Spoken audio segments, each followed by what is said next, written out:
Magluluto tayo ngayon ng humba Bisaya na may itlog ng pugo. Disclaimer lang po, tayo ay may kanya-kanyang paraan sa pagluluto. Kaya ito ay version ko lang ng pagluluto.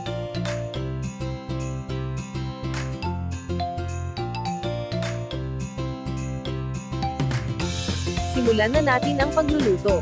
Sa isang malinis na kawali ilagay ang 1 kilo na karne ng baboy. Timplahan ng asin at paminta.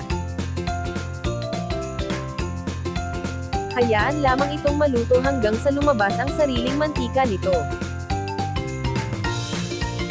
Pag magiging golden brown na ang kulay nito, set aside muna natin ang mga karne.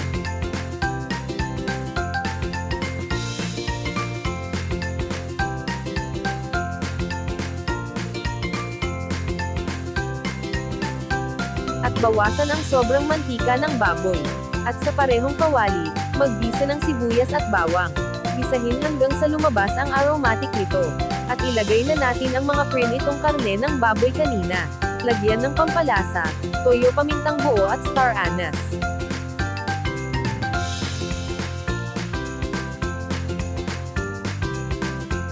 Lagyan din natin ito ng 3 baso ng Coke.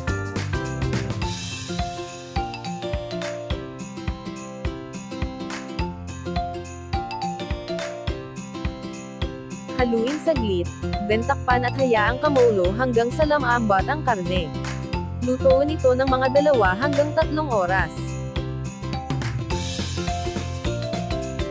Pag lumambot na ang karne, lagyan ng isang maliit na can ng pineapple juice.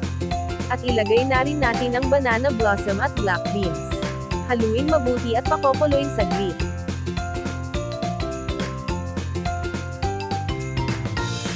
Maglagay ng 1 pork cubes at mga itlog ng pugo. Optional lamang ito, okay lang kahit walang itlog.